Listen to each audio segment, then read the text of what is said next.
to you by Grow Generation. Today's episode of the Cantina is, whether on Dagobah or Tatooine you are, everything you need to grow right where you are, they have. Later in the episode, more on them you will hear. Welcome to a galaxy far, far away. Here at the Cantina podcast, we provide top shelf service, including rumors, leaks, news, and reviews. Come in, order a Loman Ale, and remember, no droids allowed. Thank you to the little green guy that teaches people about Grow Generation, the awesome sponsors of today's episode of the Cantina. I am Kyle, as always, joined by my co-pilot. I don't know, that's kind of lame to use that. Fuck it, co-host. Cam Clark, what's up, bud? How you doing? So, like, I'm the Chewie to your hand, then? Is that what well, I mean, not really. Like, in a co-pilot situation, yeah, but, like, in my mind, co-host means equal. Like, we share it, we alternate weeks and stuff like that. So yeah, I mean, you have to say something when I write about, we talked about this. I say, I talked about this with my co-host Malone on the Cam. Yeah, it's all right. It's all good. Yeah, and the thing was the cliche of co-pilot, because Star Wars and spaceships and stuff. Oh man, we had a lot to say last week on Star Wars, and then this week things were a little bit more, I don't want to say silent, but I want to say that tension is building. Leaks did happen. Yeah, a couple of little interviews, a couple of little bits and bobs happened, But the tension is building for next week, is it not? Do you get that feeling? I get that feeling. Yeah, I think the fan base, are always hoping there's more information coming. And last year it was a bit of a damp squib, as we've already spoke about. But, last year was last year, It was a bit different for everyone at this point last year, so I'm kind of hoping we get more than just the Bad Batch premiere, and I think most fans seem to think we will get more than that, but how much more varies on the fan that you speak to. So it's interesting that, obviously Mike had heard a couple of things, nothing solid, but there might be a couple of bits and bobs that could come as well, so it'll be interesting to see how all that actually pans out, you know what I mean, and if we do get any kind of anything official that's a little bit different that we can talk about, it'd be interesting. Yeah, I agree. I expect there to be some video footage of live action stuff that we've not seen. And then I expect there to be video footage that we have seen shown again in a new way or with additional footage. Which property, which show, which this, that, and the I honestly don't know. I know what I would like, but I don't know what will happen. Mike seemed to think that what he was hearing was that the fans might seem to think, well, Book of Boba Fett's furthest ahead, that's the one we should be most likely to see. But Mike had heard that they were keeping that kind of on the down low. The Mando first was being kept a little bit on the down low because of the amount of leaks that happened last time. Whereas kind of Andor and Obi-Wan, everybody's got a vague idea of what's going to happen in that show. A vague idea anyway. We have no idea at all where the Book of Boba Fett goes. None at all. So, and Book of Boba Fett, didn't just get, but we just found out that it's got a new visual effects supervisor as well. So the Discussing Film had run a kind of piece saying that the visual effects for Boba Fett were going to be handled by, well, let me get the name here a second. Sorry, I just wrote about this earlier on. Scott Fisher, who did the visual effects on Tenet and just won an Oscar for those visual effects on Tenet as well, and apparently he is going to be handling visual effects for the Book of Boba Fett, so that's interesting. Yeah, I mean, it's kind of odd to think. Well, usually by the time things are announced, you know, they have already happened. So that's why, like, usually a lot of outlets will run with when someone says they're in talks with, it's almost always already a done deal. Not always. Things do fall apart, but almost. It's close. Yeah. And so at first I would be like, oh God, they're just now in post, like, and they hired a new guy for post, but this guy probably already been working for a bit. It's probably just that. It's just come out. Yeah. So because as much as like most of the visual effects are done in post, the process will have still begun while it was actually filming. Exactly. And the really cool thing about a lot of effects and a lot of the things that they can do, especially with that stagecraft machine, dude. God, that is just, I don't. Yeah, but I suppose that kind of leads us on to another subject in a way, because what's interesting is that Andor isn't using that. Yeah. And what we're seeing is a lot of set photos of Andor, and we just shared a link to some today that had appeared on Reddit as well.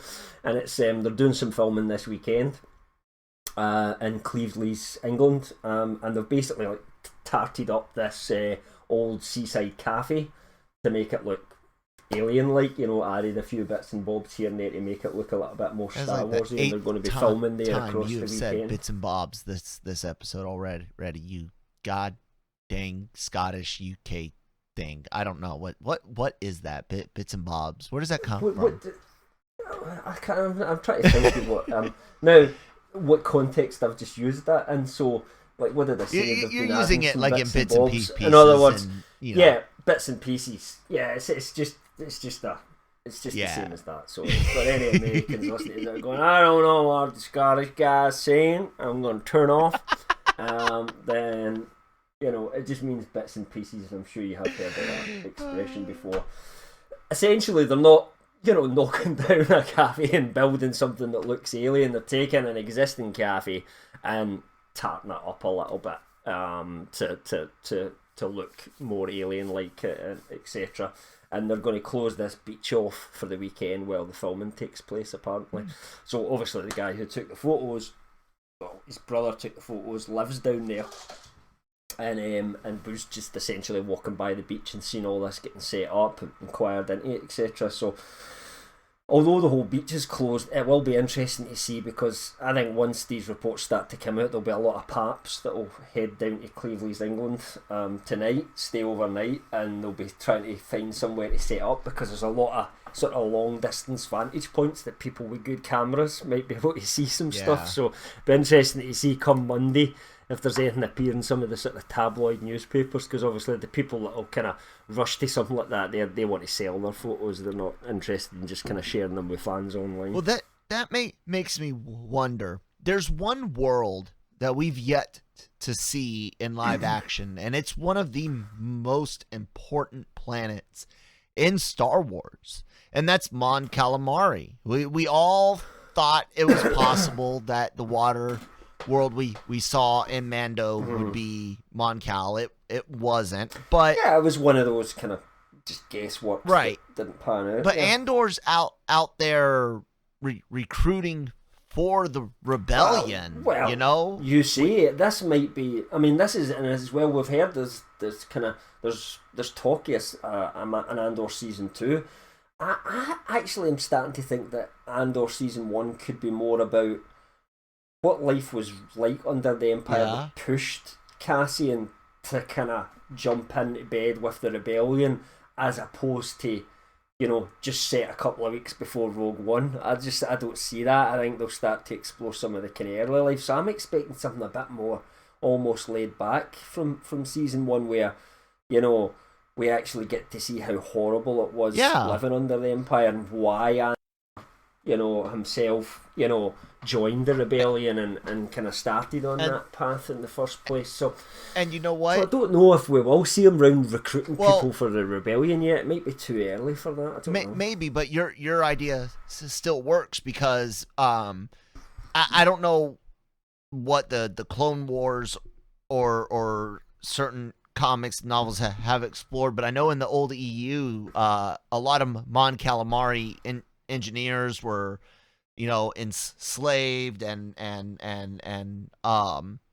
the Empire did them real dirty, right? And so the idea of you're going by almost the EU, right? Like I said, I don't know which, so that might not necessarily it be. might not look, be. Exactly. They ended up establishing in canon that Wookiees were enslaved because it was basically put in Revenge of the Sith. That was where that began. And, so but it's come in elsewhere. But they could. My curiosity is they have still made a point to show Mon Cal to be very important in Star Wars. You have what Admiral Raditz or whatever in Rogue One, Akbar, of course, however you want to say it, and the OT and slightly the ST. And the sequel trilogy as well. And of course we had the dude that showed up, the terrible mechanic that tried to fix the Razor Crest as well. Yeah, and that suck through his teeth mechanic. It's gonna cost you, Mando. Yeah, so it just falls a bit as soon as he gets it there. I do wonder if I do wonder if we're gonna see any type of connection to them, because it feels like a area, a species, and a real touchstone type world and species to have in Star Wars. So I could see. But Andor I think you have to being properly have a need for it, and I'll tell you why. Because it's not going to be easy to film that, is it? When you decide we need to go to Mon Calamari, we don't need to go under it. Basically, I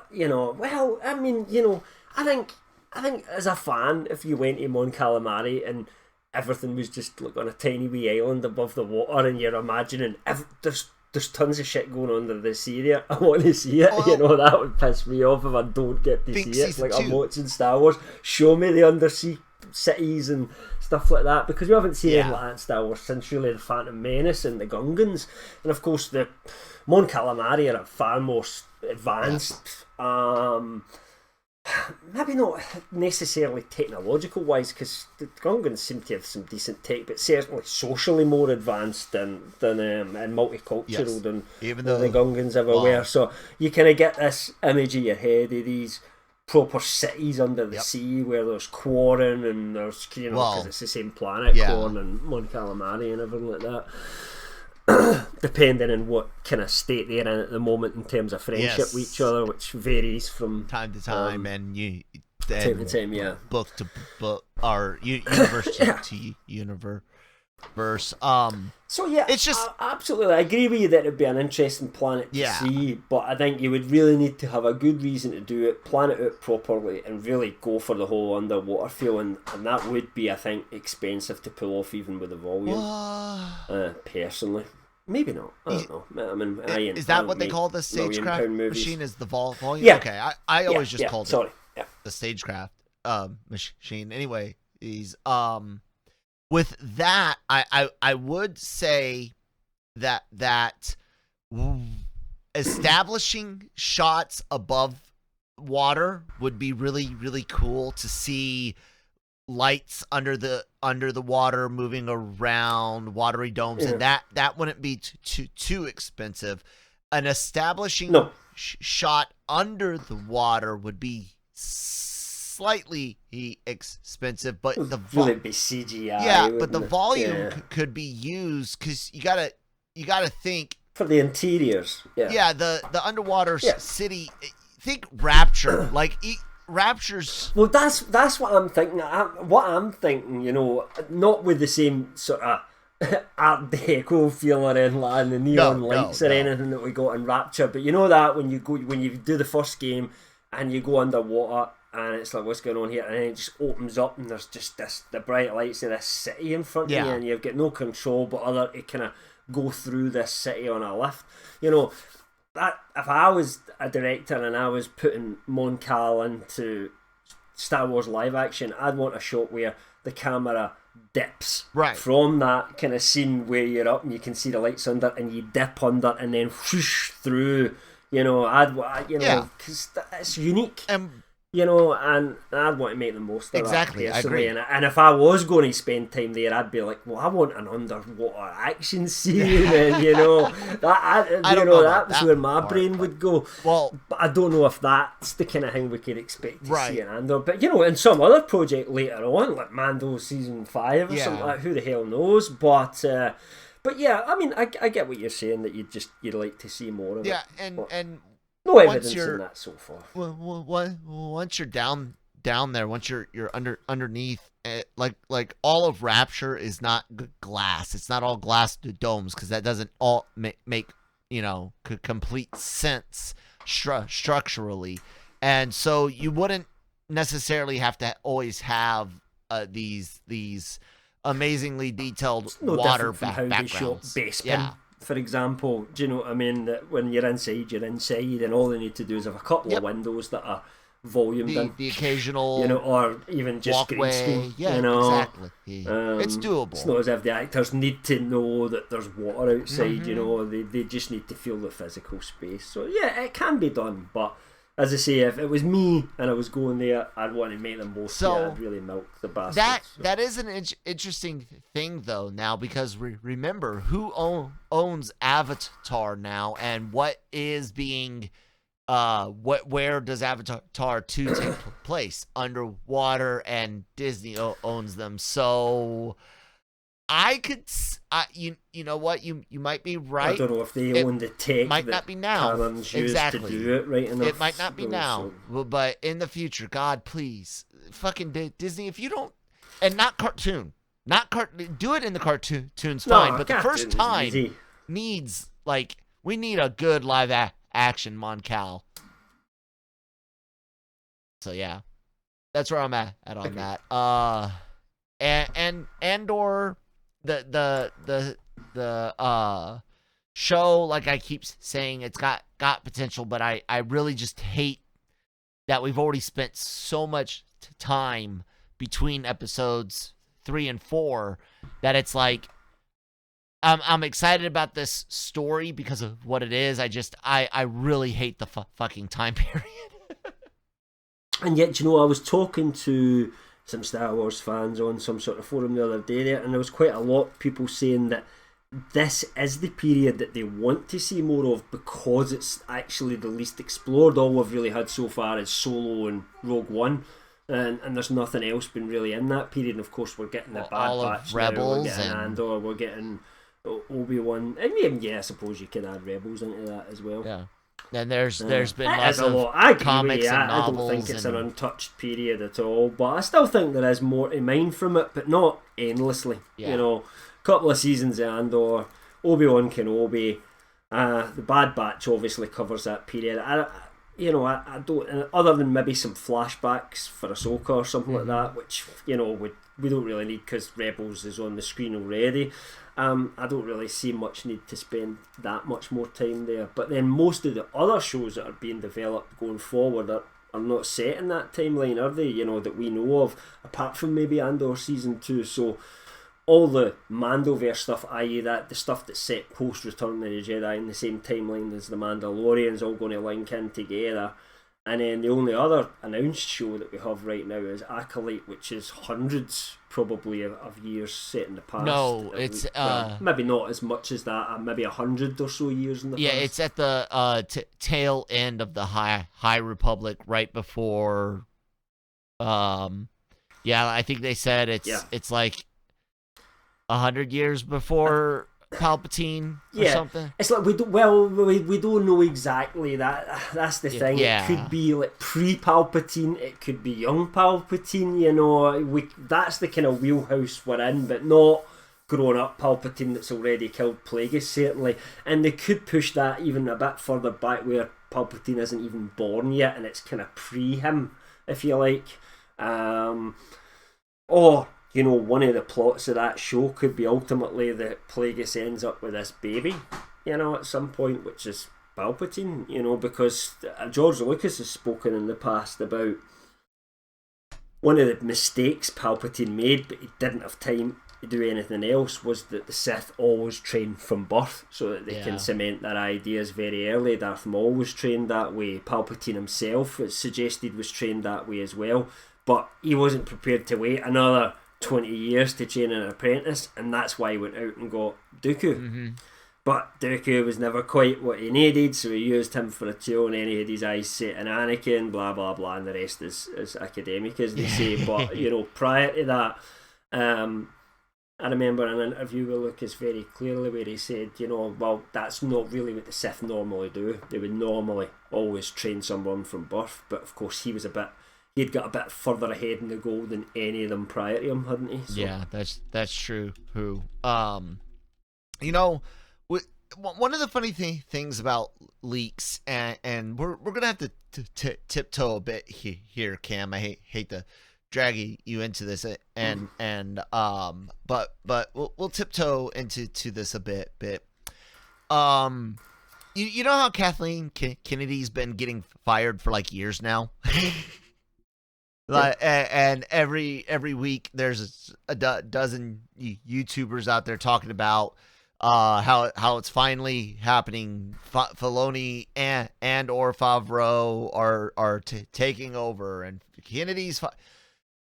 Some tunes recently started changing. Now they're saying exactly what you and I said last year, which was, I don't necessarily think she's going away. And then when they announced that she's not going away, you and I put out, it seems Disney is compartmentalizing a lot more, and that she's probably poised to get a Kevin Feige type promotion where they kind of just restructure Lucasfilm, and she gets a fancy new title upgrade to the office. And guess what?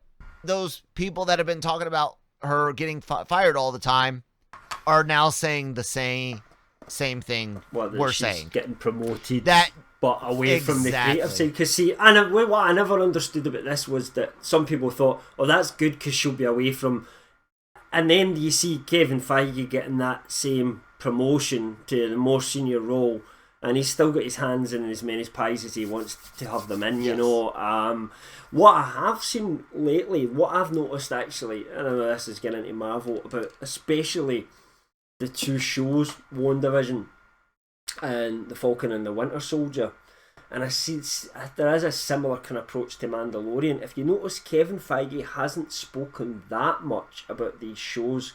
I mean, he still has to kind of get there. People still want to hear from him because he's in control and he's popular, so Marvel still trots him out there. But a lot of the interviews you see it, people like Nate Muir, I can't remember her name. It's a lot of the production team. It's the underlings. Exactly. And I don't mean that in a negative way. And it's almost like, you know, did the role they served in kind of WandaVision and Falcon and the Winter Soldier is almost not that dissimilar to what kind of Filoni and Favreau are doing on the kind of Mandalorian side of things, to be perfectly honest with you. So, you know, I never understood this, that if she does get promoted, that means she's no longer in control. You know, that's not how the world works, people. And when we talk about... it's still going to be on her back if Star Wars fails or does good. Exactly. It's still, you know, if she's the top bunny, then that's it. And when we say compartmentalizing, it's not. It's not necessarily a bad thing. It's not a bad thing, and it's a common business thing, and it's a common business thing that happens when you at first try to keep something under a larger umbrella, and then it's a learning experience, right? And Disney had an idea, they tried to execute it to various degrees. They have had a lot of success, and in some areas not so much. But I just find it funny because everything always relates to a leak, and that's always the phrase that's used to where almost the term leaker itself is becoming a is it LE? It's already a four letter word.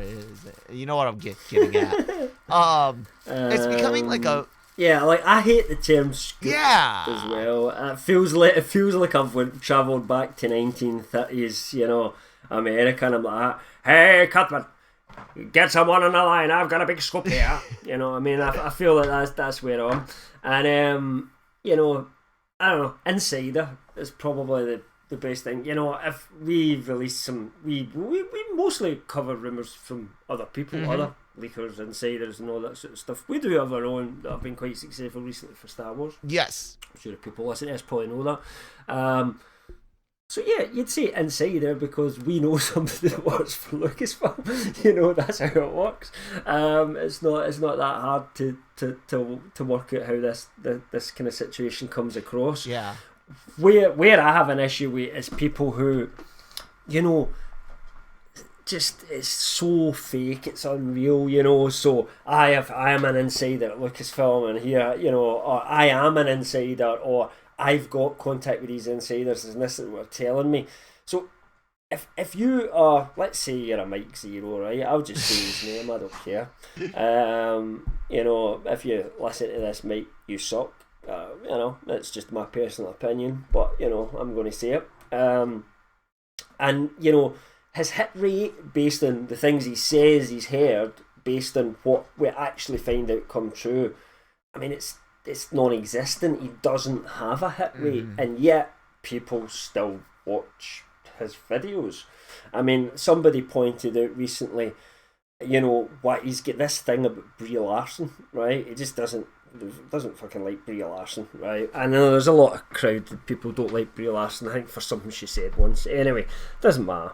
Brie Larson's not in Star Wars. So this guy said this, like, Brie Larson's coming into Star Wars and she's going to destroy it, and then she get fired from it, and then she didn't get fired, and then, well, actually, she was offered the role and she didn't take it, and it just changes all the time. And like, if you look at his thumbnails, Brie Larson's all over this guy's list, and you're like, why? She's not even in Star Wars, And what's interesting is we had someone who listened to our podcast, and they commented on, the comments when we release it on the website, and they'd said, I've listened to you guys talking today, and basically they'd said, we've heard all this, the Civil War, Kathleen Kennedy's getting fired and all that sort of stuff, and basically I'd say to them, look, there's people out there that are just making a career out of winding up people that are daft enough to believe them, and he basically come back and said, oops, I guess I was one of those people that was daft enough to believe them. I'm not going to listen to them anymore. I'm going to listen to you guys at the Cantina. Aww. Yes, please do, because we're just telling you the genuine leaks, putting them all together in one place, putting the official bits of information together, and then just giving our opinions. And when we're talking to you about it, it's always just going to be what our opinion is, or theorising, could this be happening, but we'll never turn around and say something like, this is happening. Some of the, my God. This is happening. There's a civil war at Lucasfilm. We've talked about this in the past, and we've debated, like, could there be? You know what I mean? Because you never know. Yeah. But the evidence has never took us down that kind of direction. That's fully. Another. Not in the way it's being. Sorry. Peddled. Anyway. Yeah, exactly. The way things are happening, because that's another thing. And you know what? So speaking of another thing, another thing we have to do is listen to the big bosses that say earn money through this awesome sponsor from our through this awesome ad from our sponsors over at Grow Generation. Take it away. Go Generation. Grow Generation, where the pros go to grow. The Grow Generation commercial team is armed with industry-leading professional consultants. Grow Generation's team will help you fully manage any size or scale project. They offer turnkey facility designs, cultivation room design, and on-site project consultation. Go to www.growgeneration.com, where the pros go to grow. Thank you so much for that ad read, Cam. That was awesome. I can't believe you did that like during the recording. That's awesome. Like you haven't memorized. Just so impressive. I know. I was going to bring up one additional thing about the people on other podcasters, YouTubers, and stuff on Star Wars. And another change that they're kind of coming to terms with that we had mentioned before. But besides Kennedy, it's that Civil War thing. They're finally changing their tune to where it's not necessarily Favreau and Filoni versus Kennedy. That it's their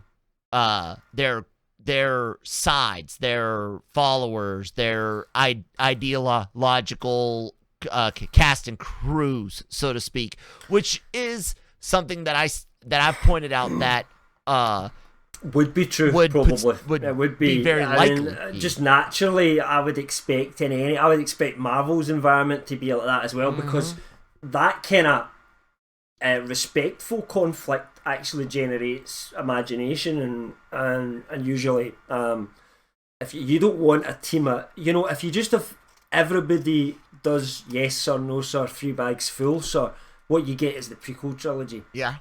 Exactly. Where George Lucas and people go, yes, Mr. Lucas, no, Mr. Lucas, of course, Mr. Lucas, whatever you say, Mr. Lucas. And actually, what made Star Wars so good was that you had all these different people, and sometimes they didn't agree with what George said, and sometimes he would take their ideas and go, yeah, that's a good idea. And that's sometimes what makes a good idea come alive, if you like. So, I would say there probably is stuff like that goes on behind the scenes, and that's fine. Yeah, absolutely. And the biggest part about it, and again, not hitting leaker. Like I said, it's certain people and certain outlets that are making. We mentioned one. I'm not going to advertise any of the other ones, but I just want to also say there's also tons of great podcasts and YouTubers out there that are not like that. So if you're going out looking for people that do great videos and give you genuine, they are out there. Just be careful and be mindful of who's giving you facts and who's just giving you whatever's come into their head that day when they woke up in the morning. So it should be pretty easy to tell the difference. And I'm not even gonna say 100% that people are outright lying. Like I honestly believe that a lot of it is an insider that might not be as high as someone thinks they are, relaying water cooler talk, bits of information they hear. That is possible. It's also possible that these people themselves aren't good enough to know when their leg is being pulled by someone that's feeding them information, which could just be someone sort of having a laugh with them as well. But if you follow the history of sort of Star Wars leaks, which they didn't exist back in the Return of the Jedi days, folks, where you didn't have the internet, and all those nerds that follow these things now, we were all kids back then, so, there was no sort of leaks in those days.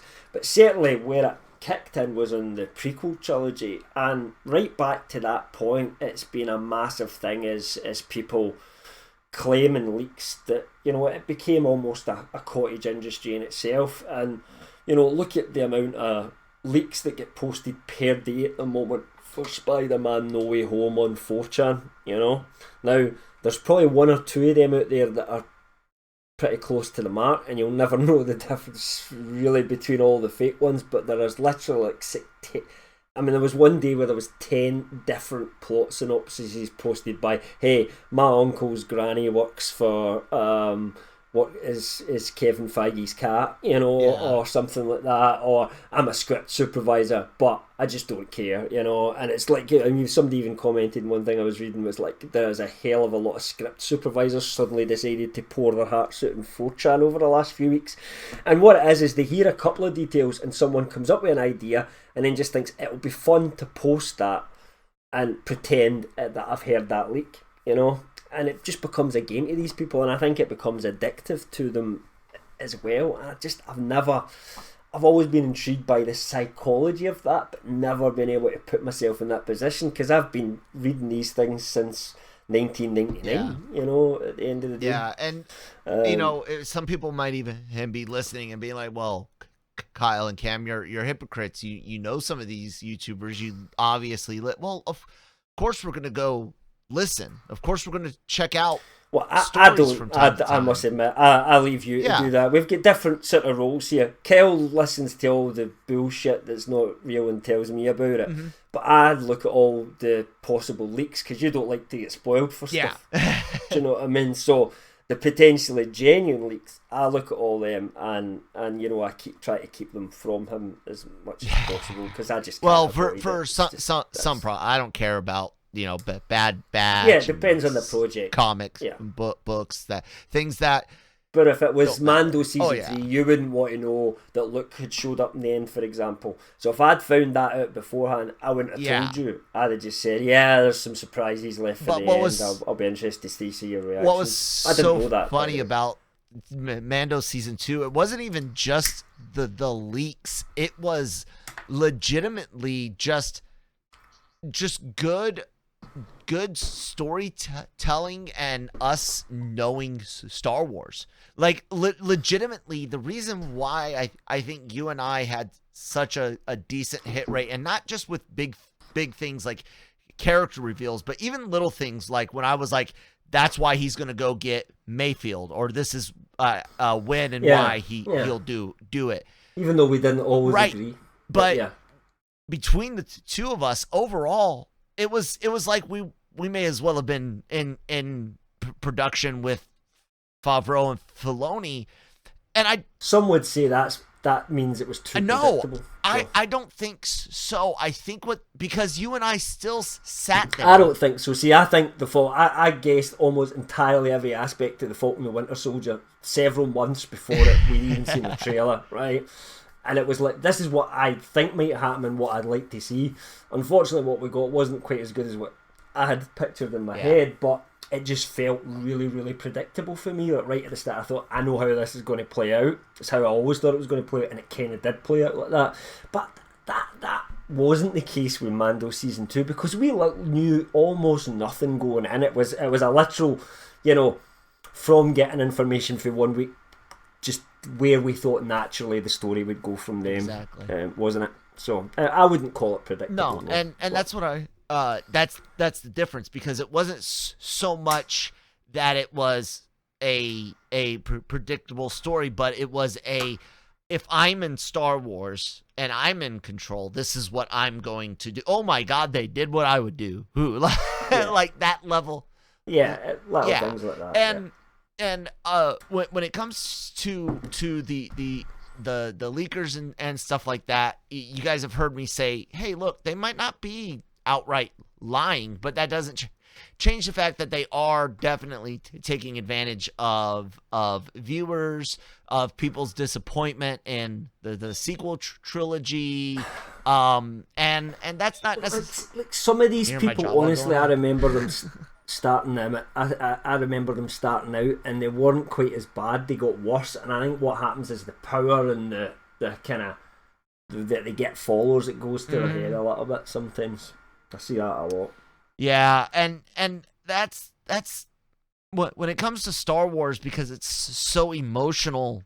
It's not good to be that way, I guess you could say. I look at it, and I look at some of the divisiveness that's driven by this type of stuff, by the hype of, oh, she's getting fired and so and so's gonna take their place.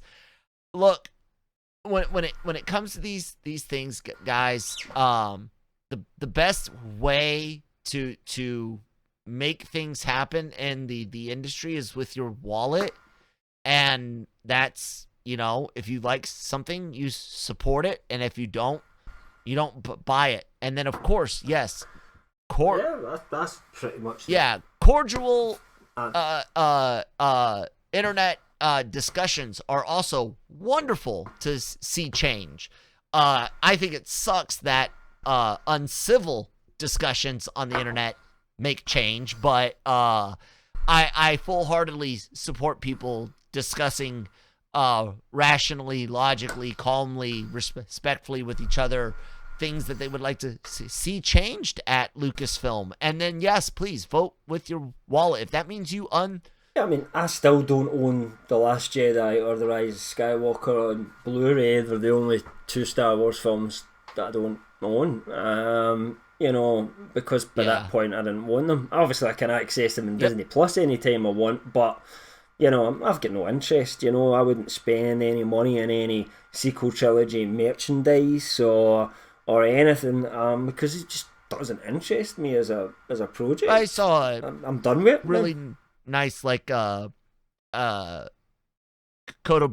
I think they used to be called, like a sideshow collectibles, like for sale at a garage, like some idiot that didn't know what they had, like Kylo Ren style thing from one of those. I'd pick that up maybe, but barring that, no, nothing new that costs maybe money. some Kylo Ren, because I did like Kylo Ren as a character, but he was just in a bad set of he was a good character and a good actor in a bad set of movies, unfortunately. Yeah.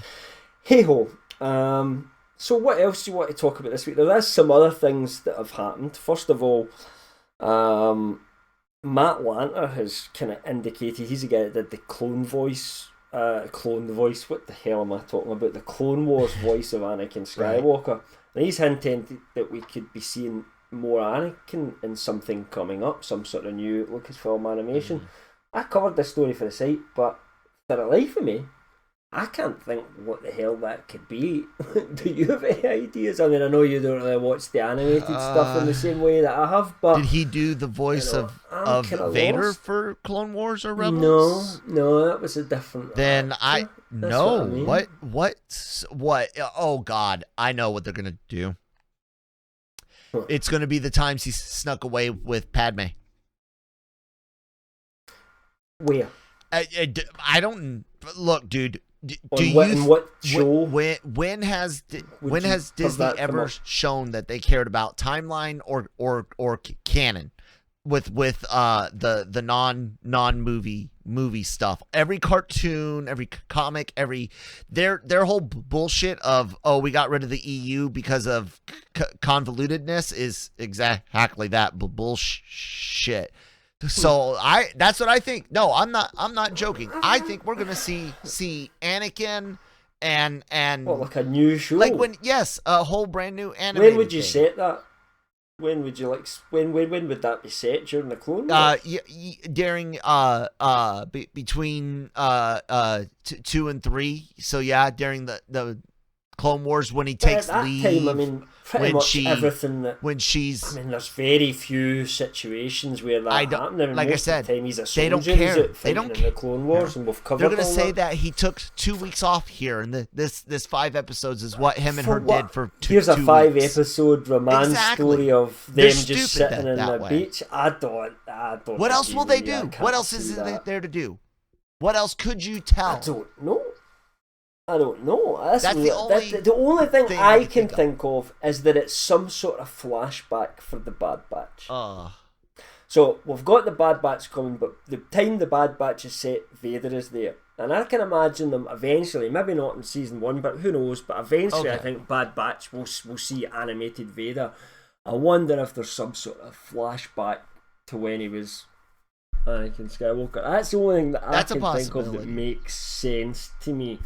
That's a real possibility, because I just can't see anywhere where an Anakin animated show would fit into the kind of current timeline we've got. It's other than the 10 years between the Phantom Menace and Attack of the Clones, that's really not been covered at all. You could do Anakin training about there with Obi-Wan learning, but it wouldn't be Matt Lanter for that. It'd be a younger actor, wouldn't it? Yeah, I think I didn't quite understand that he had teased recently that there's I was taking it like teasing future work. So, which I guess the No, Bad well, Batch is. I think he is. Well, it's unclear. It's unclear, but he just said there'd be more work that we would find out about to do with Lucasfilm animation and him, So that, basically what he was hinting at is that we will be seeing Anakin in an animated form again at some point somewhere. And when I wrote the piece, that was the only place I could think it would fit, because I just can't think of any other situation where he would show up. Yeah. Now that in that context, absolutely. Unless. Oh no, what do you got? Well, bear with me, right? What if they did an animated Luke and Grogu show, and Anakin would appear as a Force ghost and talk to Luke? Because that would be actually pretty interesting. Because one of the things I wanted to see in the Ziegler trilogy was Anakin speaking to Luke, rather than necessarily just Yoda all the time. I felt an absence of Anakin in that sequel trilogy, other than the kind of legacy that he left behind.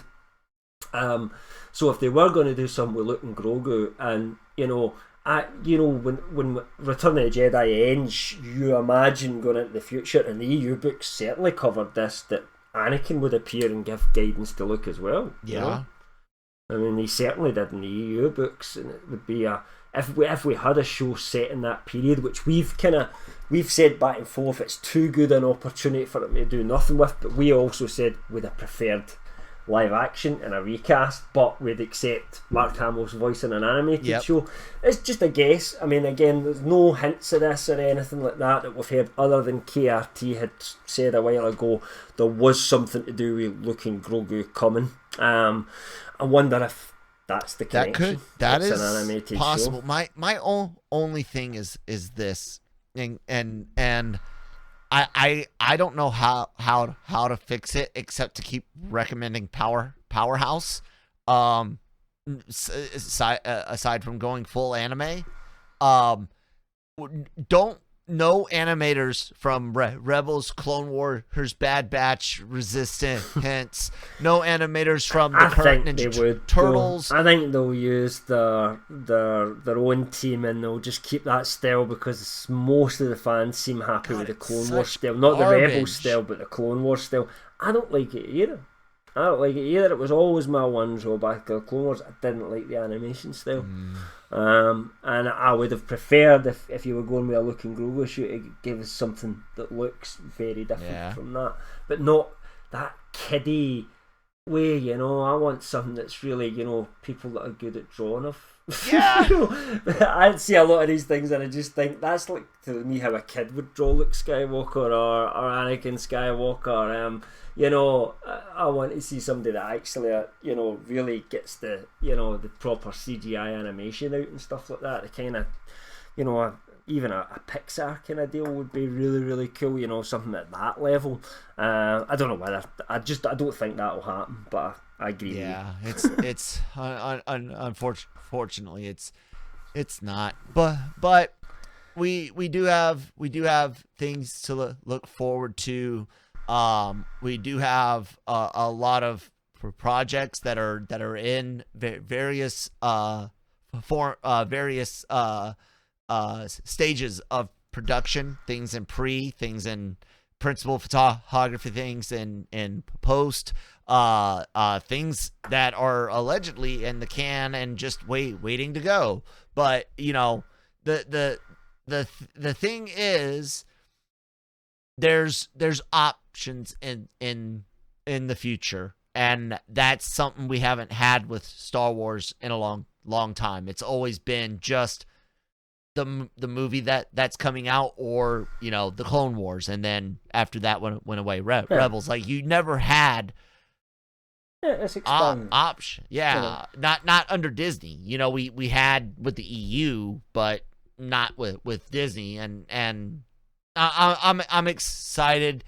It might be bad, it might be good, no matter what. It might be both. Yeah. You might. We've said before, it might get to a point where you just don't like everything Star Wars now, but you pick and choose what you do like and what you don't like, and you give your thoughts on which. Never ever cover up nor regret the giant freaking forearm Star Wars tattoo I have. I mean, it's as pure Star Wars as you can get. Half Rebel symbol, half Imperial symbol with a blue lightsaber dividing it. I love Star Wars. Not all of it, but I do love Star Wars. I love the universe, the idea, the potential, the past. And then there's things I absolutely hate from the EU, from my time as a kid. Things that I thought maybe were okay before that I really don't like now. It is still one of the most precious things in my life, even though I've experienced so much burnout in recent times. But I'm starting to get a little bit of hope again. So yeah. Anything else to say this week, Cam? No, I don't think so. There's a couple of other things we could talk about, but nothing really solid. So, maybe it's better wait until, we get a bit more information on that front before we kind of mention them or see what happens in a slow week. So, no, I think that'll do it for this week, guys. And the best way they can be the first to know about any confirmation on some stuff that we may or may not be sitting on, allegedly, is to, of course, check out LRMonline.com every single day for all your entertainment news, needs, and opinions. Be sure to subscribe to our YouTube channel for outstanding interviews and all of our podcasts and our video show, LR Mornings. All go up on YouTube. You might be listening on YouTube now. Hit that subscribe button, then hit that bell, and then hit it again, and make sure you turn on all notifications so that way you can be alerted when all that stuff goes up, and subscribe to the podcast channel wherever you get your podcast from if you want to listen to things in audio only format, because some people like to do that. It eats up less mobile data. So yeah, I don't know if people still have to pay for mobile data. I think I got unlimited. Anyway, hey, I'm babbling on. Thanks to our sponsors. Thanks, Cam, for being on as always. Everyone else. Wait, yeah. At that Kyle Malone on Twitter, at that one Kyle Malone on Instagram, at LRM_exclusive, guys. Follow all of that. And then Cam, where are you at? At LRM_Cam is where you can find me on Twitter. All right. Thank you guys so much for listening this week. We'll talk to you next week. May the Force be with you.